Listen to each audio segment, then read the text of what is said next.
कुछ लोग होते हैं अपने कामनाओं में डूबे रहते हैं, हमको ये मिल जाए, हमको वो मिल जाए। प्रभु हमको ये नहीं दे रहे हैं, प्रभु हमको वह नहीं दे रहे हैं। अपनी अलग अलग इच्छा को जीव प्रकट करता रहता है भगवान के सामने, हाथ जोड़ के प्रार्थना विनती करता रहता है। लेकिन भगवान सुनते किसका है? हर जीव में परमात्मा का वास होता है। परमात्मा हर जगह विराजमान है। ऐसा नहीं कि परमात्मा को इधर उधर ढूंढने की आवश्यकता है। प्रभु को कहीं ढूंढने की जरूरत नहीं है। प्रभु आपके हृदय में विराजमान है। प्रभु आपके अंदर है। आत्मा में परमात्मा है। उस परमात्मा की खोज करने के लिए, उस परमात्मा को जानने के लिए जीव को सुबोध करना पड़ेगा। सबसे पहले उसको स्वयं को जानना पड़ेगा। जब तक जीव स्वयं को नहीं जानेगा, खुद की पहचान नहीं करेगा, वह संसार में ऐसे ही भटकता रहेगा। अज्ञान की वजह से, मूढ़ बुद्धि की वजह से, कहीं यहाँ जाओ मेरा कल्याण यहाँ न हो जाए, कहीं वहाँ जाओ मेरा कल्याण वहाँ न हो जाए। ये एक तरह से मूर्खता है, जीव का असंतुष्टि है, अविवेक है, ज्ञान नहीं है। जब जीव के अंदर विवेक होता है तो वह स्थिर हो जाता है, वह भागना बंद कर देता है, इच्छाओं के दरवाजा को बंद कर देता है और परमात्मा के प्रति शरणागत हो जाता है, सिलेंडर हो जाता है। प्रभु बस तुम ही हो, तुम ही हो, तुम हर जगह, जो करना है प्रभु तुम ही करो, क्योंकि ये सारे जगत को चलाने वाले प्रभु ही हैं। फल कितना होता है, जो जौन बोएगा सो काटेगा, जैसा करेगा वैसा भरेगा। हम भगवान को पूजते तो जरूर हैं, भगवान को याद तो करते हैं, सुबह शाम ध्यान भी करते हैं, धूप दीप लगाते हैं, लेकिन भगवान के लिए नहीं लगाते हैं। हम अपने कामनाओं के लिए लगाते हैं, हम अपने इच्छाओं के लिए लगाते हैं। इसलिए आपको दुखों का सामना करना पड़ता है। आप कभी यह नहीं सोचते हो कि मेरी मुक्ति हो जाए, आप कभी यह नहीं सोचते हो कि हमारे शरीर से पूरे परिवार का कल्याण हो, पूरे विश्व का कल्याण हो। ऐसी मन में भाव नहीं आता है मेरा कल्याण हो जाए। मैं उस जगह गया था, बाबा ने कल्याण कर दिया, उस मंदिर में गया था, भगवान ने कृपा बना दी। ये सब मूर्खता मन में से निकाल देना चाहिए। ये शास्त्रों की बात बता रहा हूँ मैं। हमारे आपके अंदर अज्ञान भरा हुआ है, मूढ़ बुद्धि की वजह से जीव भटकता है, संसार की सुख का खोज करता है, लेकिन लास्ट में, अंत में यही समझ में आता है उस जीव को कि सब व्यर्थ था। जिस खोज में मैं पहले निकला था, आज समझ में आ रहा है कि आज जो भी समय मैं फिजूल चीज़ों में गंवा दिया, काश भगवान के नाम में, भगवान के कीर्तन में, भगवान के ध्यान में उतना समय लगाया होता तो आज हमको इतना पीड़ा, इतना कष्ट भोगना नहीं पड़ता। इसलिए जीव को समझ रखना चाहिए कि हम इस धरती पर आए, जो भी भगवान हमारे सामने, मैं बार बार इस शब्द को दोहराता हूँ कि जो भी हमारे सामने, आपके सामने जीव प्रकट हो रहे हैं, समाज, जो भी चीज़ें अभी आपके सामने सेवा के रूप में आ रही है, ये आपका कर्तव्य और धर्म है, और ये भी आपका भोग है। अब इससे पार होने के लिए अपने कर्तव्य और धर्म को निर्वहन करते हुए इसमें से कैसे निकला जाए, जब जीव इसके बारे में सोचेगा तब कहीं ना कहीं इस मुक्ति के मार्ग को और ढूंढ पाएगा। यह तभी संभव है जब आप आत्मबोध करोगे। हम भागते हैं, अभी कोई नवरात्र आ जाएगा, कोई ऐसा पर्व आ जाएगा, तो हम लोग को लगता है कि इस दिन भगवान प्रकट हो गए। भगवान तो हर समय है आपके साथ, भगवान तो आपका कल्याण करना चाहते हैं। जैसे पिता अपने बच्चों का कल्याण चाहता है, इसलिए बच्चों को डांटता है, बोलता है कि ये गलत है, इसको मत कर। लेकिन बच्चा अगर पिता की बातों को ठुकरा देता है तो वही जाकर आगे भोगने को भोगता है, हर काम में वह सफल होता है, उसकी दुर्गति होने लगती है, उसको समस्याओं का सामना करना पड़ता है, क्योंकि पिता को बातों को समझ नहीं पाता है। इसलिए महापुरुषों ने समाज को उस अनुभव को देने का काम किया एक पिता द्वारा, जिसे पिता जो अनुभव है अपने पूरे जीवन का, वह अनुभव अपने बच्चों को देता है कि जो मेरे साथ गुजरा वो तुम्हारे साथ न गुजरे, इसलिए बेटा ऐसे ऐसे चल, ऐसे ऐसे लो, समझाता है।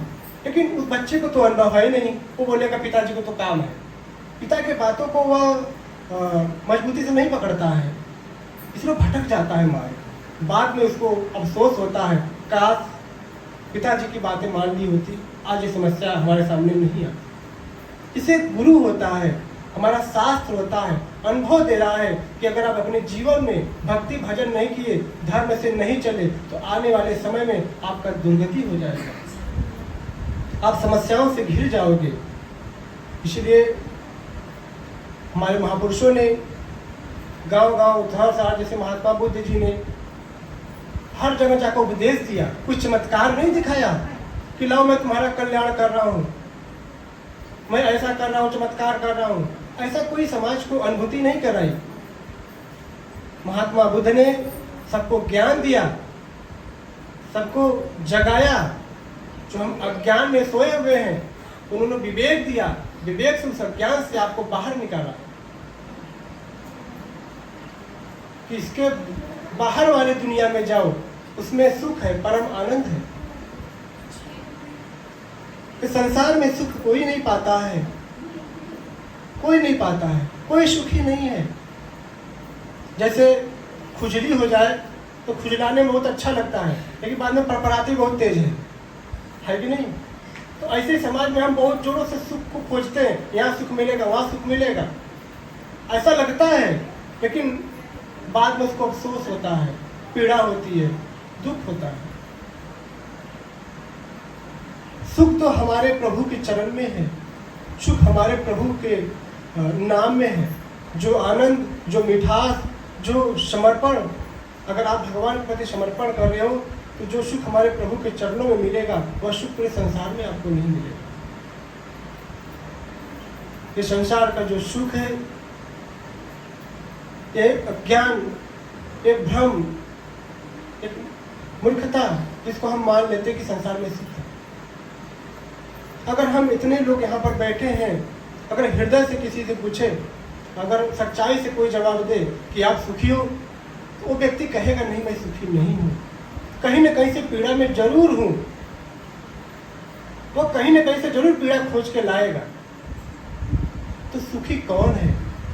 सुखी वही जो विवेकवान हो, जो शास्त्रों का मार्गदर्शन करता हो, महापुरुष के सानिध्य में बैठकर सत्संग को जीवन में उतारता हो, श्रवण करता हो, वही सुखी है, वही आनंदित है, वही अपने जीवन में और सुख का अनुभव कर सकता है।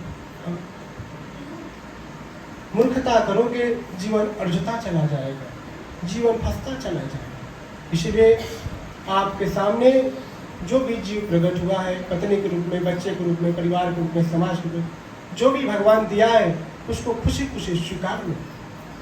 पत्नी द्वारा पीड़ा मिल रही है या पति द्वारा पीड़ा मिल रही है, बस भगवान पे छोड़ दो। प्रभु आप तो हर जगह विराजमान हो, आप तो हर जीव के अंदर हो, हमसे कोई गलती हो गई तो क्षमा करना। परमात्मा से प्रार्थना ऐसा करना चाहिए। और जो पीड़ा है हमारे जीवन में, जो तकलीफ है, इसको दूर करो। जब हम भगवान के सामने करुणावान बनकर सरल भाव से अपने विचारों को प्रकट करते हैं तो भगवान आपके जीवन में चमत्कार करते हैं। कोई मनुष्य चमत्कार नहीं कर सकता है। जो मनुष्य चमत्कार दिखाने का दावा करता है वो कोई साधु संत, कोई ऐसा भाव नहीं रखता, वो एक तरह से समाज को गुमराह करने वाला व्यक्ति होगा। क्योंकि हमारे शास्त्रों में, वेदों में और हमारे महापुरुषों ने ऐसी कोई वाणी नहीं बताई जो चमत्कार के रूप में कोई ऐसा भाव हो। समाज को ऐसी दी जाए। चमत्कार भगवान के लिए बताते हैं कि अगर जीवन में आपको कुछ अच्छा काम होने लगे तो वही चमत्कार है। जब तक हम अपने जीवन में सुधार नहीं लाएंगे तब से आपके जीवन में चमत्कार नहीं होगा। किसी भी महापुरुषों के सानिध्य में जाओ कि कहोगे बाबा हमारा चमत्कार कर दो, नहीं, वो नहीं करते हैं। आपका विचार, आपका जीवन जब गुरु के प्रति, भगवान के प्रति समर्पित हो जाता है, जब आपका मन पवित्र हो जाता है, तो भगवान आपके दुखों को हरण कर लेते हैं, उसको नष्ट कर देते हैं और आपके जीवन में चमत्कारी चमत्कार होने लगता है, आपके जीवन में सुखी सुख होने लगता है। तो जीव को इस पर विचार करना चाहिए कि कल्याण कहाँ है। कल्याण हमारे प्रभु के चरण में है, प्रभु के चरण में ही कल्याण है और संसार में कल्याण नहीं है। कलयुग चल रहा है, कलयुग में जैसे जैसे और समय बीतेगा आदमी के अंदर मोह इतना प्रबल हो जाएगी और विचारों में इतनी गंदगी हो जाएगी कि कोई बहन भाई एक दूसरे को चिन्हेंगे ही नहीं कि कोई मेरी माता समान है कि भाई समान है कि भाई कौन कोई समान है। बाड़ी में लगाम नहीं होगा, अंदर काम की भाव होगी, मन में इच्छा होगी और उसी में वो जलेगा। तो उस जलन से बाहर कौन निकालेगा? हमारे प्रभु। यह जलन मात्र विकारों से होगा, क्योंकि समाज गंदगी से भरा होगा। जहां बैठो कि वहां मुर्गा दारू हेम तेल एक दूसरे के अंदर व्यभिचार डाला जाएगा और इस व्यभिचार से मात्र हमारे महापुरुषों ही बाहर निकाल सकते हैं। बिना महापुरुषों के इस व्यभिचार से, इस विकारों से आप नहीं बच सकते। तो अगर आपको अपने जीवन में कुछ अच्छा करना है, आप चाहते हो कि भगवान का साक्षात्कार हो, आप चाहते हो कि प्रभु की अनुभूति हो, तो सबसे पहले अपने मन की पवित्रता और भगवान के प्रति समर्पण आपको करना पड़ेगा। जो भी चीज भगवान दे रहे हैं, अच्छा हो या बुरा हो, प्रभु हर जगह तो तुम ही हो। जो भी दोगे सब स्वीकार है। जहां तुम हो तहां सब स्वीकार है, क्योंकि बस हमको तुम्हें ही चाहिए, तुम्हारे अलावा हमको कुछ नहीं चाहिए। जब ऐसा मन में, हृदय में ऐसा जब भाव उत्पन्न हो जाए तो प्रभु तो हर जगह है, चाहे दुख में आए चाहे सुख में आए, प्रभु तो दोनों में है। जब प्रभु को स्वीकार लोगे तो आगे चल के सुख ही सुख मिलेगा। भक्ति कर रहे हो, भजन में बहुत मन लग रहा है, लेकिन मन में ऐसा भाव भी है कि हमको सुख नहीं मिल रहा है। जितना भक्ति भजन करो उतना दुख मिल रहा है, ये जान जाना पीछे का जो कर्म है उसको आप भोग रहे हो। भगवान उसको आपको सामने प्रकट कर रहे हैं जल्दी जल्दी से। जो आप पुण्य कमा रहे हो इससे वो नष्ट हो जाए और आने वाले समय में आपका जीवन सुख में हो जाए। तो जो भी कुछ अगर भगवान में लगे हो, जो भी जीवन में कुछ समस्याएं आ रही है, ये जान जाओ कि आपके अच्छे के लिए आ रही है। भगवान कभी आपके साथ गलत नहीं करेगा। कोई पिता नहीं चाहता कि हमारा बच्चा दुखी रहे, लेकिन बच्चा उदंडता करे, पिता का अनादर करे, पिता के मार्ग पर न चले, तो फिर वो तो दुखी रहेगा ही। जब जीव शास्त्र को छोड़कर समाज में ही सुख खोजे, समाज में विचार करे, गंदे आचरण करे, फिर अपने सुख का खोज करने के लिए निकले, तो ऐसा नहीं होगा। आपको उस पे विचार का त्याग तो करना ही पड़ेगा। हम अपने अंदर भगवान का खोज करने, जिसे कोई ध्यान करने बैठता है, कितनों लोगों का प्रश्न होता है कि महाराज जी मैं ध्यान करने बैठता हूँ तो मन लगता ही नहीं है। जैसे ही आंखें बंद करेंगे रिश्तेदार दिखने लगेंगे, या मतलब मन आपका स्थिर रहेगा ही नहीं। जहां मन नहीं जाना चाहिए वहां जाने लगेगा। इसका मतलब आपके अंदर विकार बहुत ज्यादा हो गया है। जब आप भजन भाव नियमता जब रोज करोगे तो धीरे धीरे धीरे वो जो विकार है वो नष्ट होने लगेगी।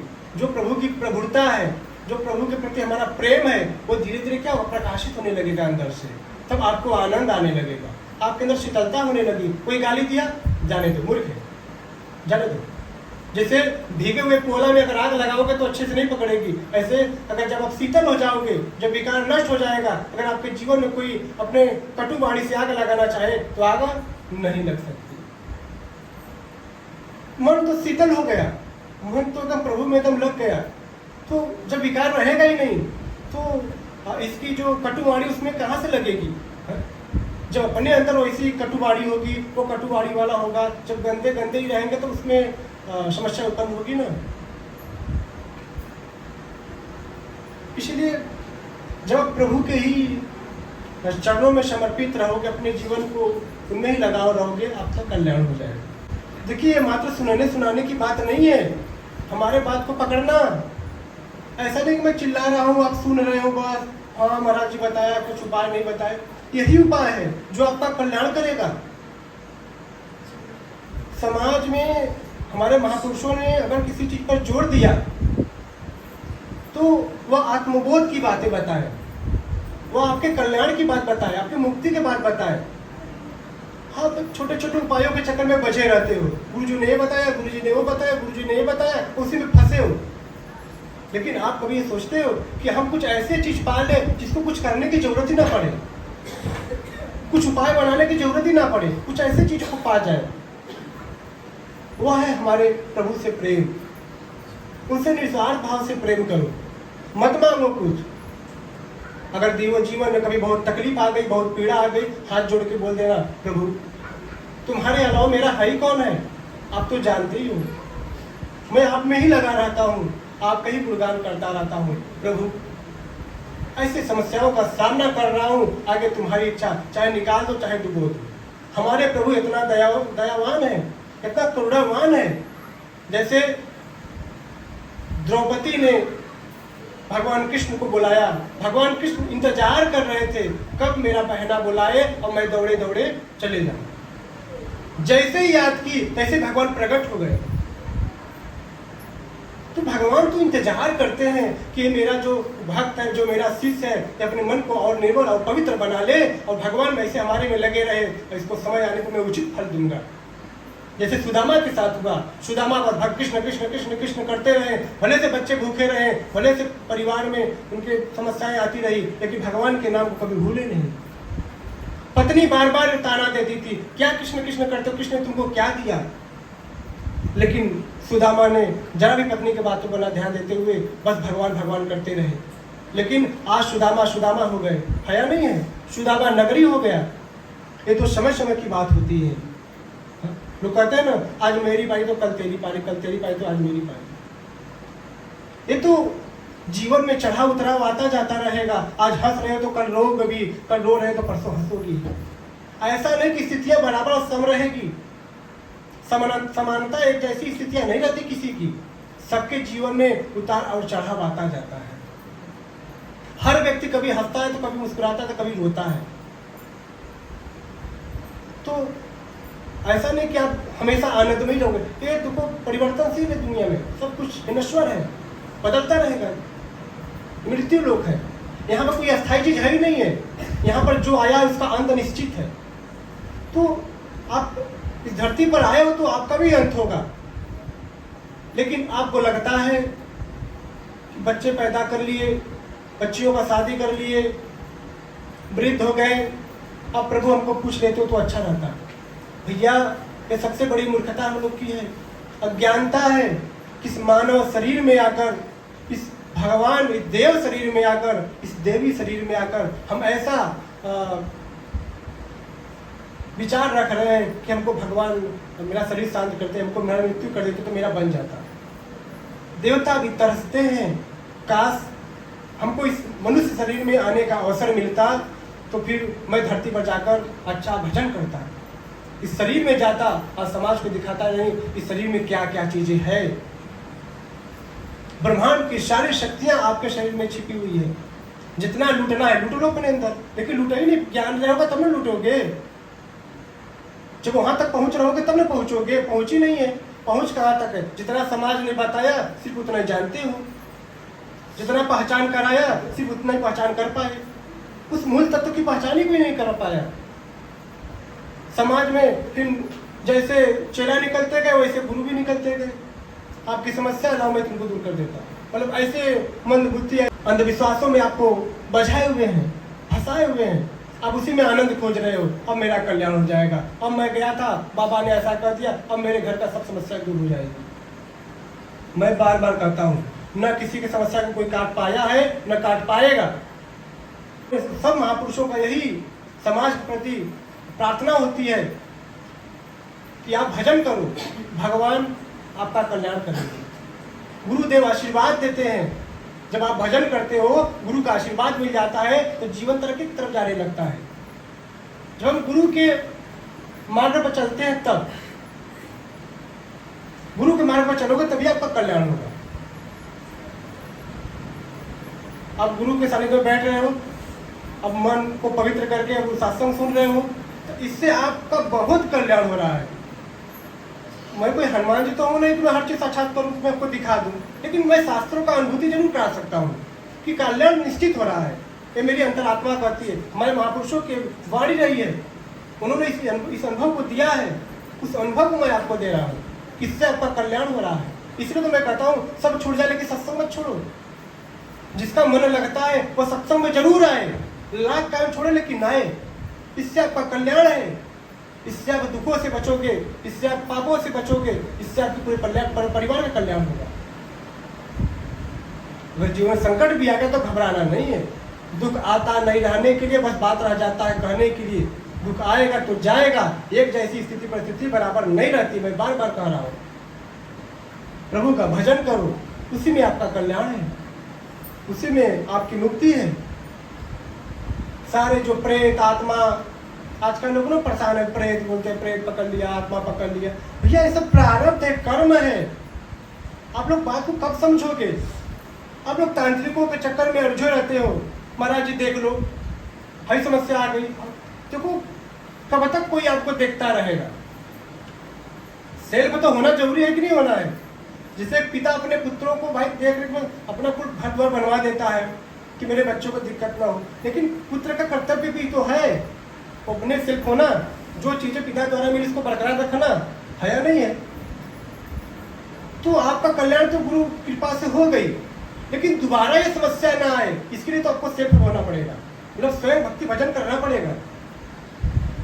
आप सोचते हो यहाँ चले गए तो मेरा कल्याण हो गया, वहां चले गए तो कल्याण नहीं होता है। वो दूसरे माध्यम से और समस्या आपको घेर लेगा, वो दुगना रूप में आएगा आपके पास। या मैं नहीं कर रहा हूँ, ये महापुरुषों की बाणी है, ये हमारे शास्त्रों वेदों में लिखा हुआ है। मैं वेदों की बात कर रहा हूँ जो हजारों साल पहले ऋषि मुनियों ने लिखा है, उसमें अनुभव को आपको दे रहा हूँ। मैं जो भी व्यास गद्दी से बोलता हूँ, मैं अपने मन से कुछ भी नहीं बोलता हूँ। जो हमारे महापुरुषों ने दिया, जो हमारे शास्त्र वेदों ने दिया, उस वाणी को मैं आपके सामने परोसता हूँ ताकि आप समझें उस चीज को। लेकिन जब जीवन में बस वही माया, वही इच्छा, वही कामना ठूस ठूस के भरा रहेगा तो हमारी बातें तो भैया समझ में आएगी नहीं। इधर से आए इधर से गए, हाँ क्या बताए पता नहीं। इसलिए जब महापुरुषों की वाणी बहुत ध्यान से सुनोगे तब समझ में आता है कि जीवन क्या है, ये सुख और दुख क्या है, हमको क्या करना चाहिए क्या नहीं करना चाहिए। तब इसका अनुभूति होती है, तब इसका समझ होती है। जब आप भगवान गुरु सानिध्य में बैठकर बराबर सत्संग सुनते हो, जब भजन भाव करते हो, भूत का महाभूत भी आ जाएगा तो जीवन में आपका कुछ कर नहीं सकता। इस ज्ञान गद्दी से बोल रहा हूँ। अगर आप गुरु शरणागत हो, आप भजनानंदी हो, सच में आप धर्म से चलते हो, तो मैं यहाँ से गारंटी ले सकता हूँ, कोई भी तांत्रिक कितना बड़ा तांत्रिक हो, 100 तांत्रिक एक तरफ बैठ जाए और ये आप एक तरफ बैठ जाओ, आपका बाल बांका नहीं कर सकते हैं, ये मेरी गारंटी है। लेकिन भजन तो करोगे नहीं। थोड़ा सा भजन किए, महाराज जी कल्याण नहीं हो रहा। कितने जन्म से पाप लादते आ रहे हो, कितने जन्म का कर्जा भारत लदा हुआ है, अब एक ही क्षण में दूर करना चाहते हो सकता है कई क्षण में, लेकिन भगवान के प्रति पूरा समर्पित हो जाओ, सिलेंडर हो जाओ। बस कोई पाप नहीं, कोई बेविचार नहीं, कोई गलत संगत नहीं, बस प्रभु बस तुम्हारे लिए हूँ, एक क्षण में सब दूर। लेकिन ऐसा होता नहीं है। तो कम से कम प्रभु में सुबह शाम मन लगा के भजन भाव करो, कल्याण हो जाएगा। इसलिए मैं कहता हूँ कि हर रविवार को सत्संग सुनने आओ, जिसका हृदय करता है वो आए सत्संग सुनने, कृपा हो जाएगी, कल्याण हो जाएगा। जब आप तपस्वियों से, कोई तपस्वी सन्यासी जब कोई अपने मुखार बिंदु से कोई भी शब्द कहता है तो आप उसकी जो तेज है, उसके वाणी के तेज से कल्याण हो जाता है, ऐसा हमारे महापुरुषों ने कहा है। क्योंकि अपने वो जीवन को भगवान में समर्पित करिए रहते हैं, बस तप में लगे रहते हैं, भगवान के भजन में लगे रहते हैं, और जब समाज के बीच में बैठते हैं तो उसी वाणी से उनका कल्याण हो जाता है, उस तेज से। इसलिए महापुरुषों के बीच में बैठना जरूरी होता है। इधर उधर भटकना नहीं चाहिए। हमारा कोई कल्याण करेगा तो भगवान ही करेंगे, और कोई नहीं करेगा। और कहीं जाओगे तो आपका बस दुकान चलाएंगे, बस ये दे दो वो दे दो, इसी में फंसे रहोगे। अब देना कम नहीं होगा, उसका लेना कम नहीं होगा, और तुम्हारा कल्याण भी नहीं होगा, बस मंद बुद्धि में फंसे रहोगे। इसलिए भगवान का भजन भाव बराबर करो, ठीक है, कल्याण हो जाएगा, पाप मुक्त हो जाओगे, जीवन में आनंद आ जाएगा। बात समझ में आती है? दुख सुख तो लगना रहेगा प्रभु, समय नहीं है लेकिन एक आध 2 मिनट और बोलेंगे। ये दुख सुख लगा रहेगा, ये मरना जीना लगा रहेगा। इस धरती पर कोई जीने के लिए नहीं आया है। कोई जवानी में मर जाता है, कोई बचपन में मर जाता है, कोई बुढ़ापे में मरता है। मरना तो बस जिस शरीर से हमारा लगाव है, जिस शरीर को मैं अपना मान लिया है, बस उस मर जाता है तो हम रोते हैं। लेकिन अगर शास्त्रीय पद्धति से देखा जाए, अगर सच्चाई की तरफ से देखा जाए, तो सब भगवान के ही जीव है। बस लगाव हो गई, मोह हो गया, उससे थोड़ा सा हमारी कोई काम नहीं कर रहा होगा, नहीं है, इसलिए हम तो पीड़ा अपना प्रकट करें। लेकिन था तो भगवान का ही जीव, वो जब चाहेगा अपना ले लेगा। इसलिए इसमें संतुष्टि रखना चाहिए। बस प्रभु का है, जैसे प्रभु लेके चले वैसे चलेंगे, ठीक है।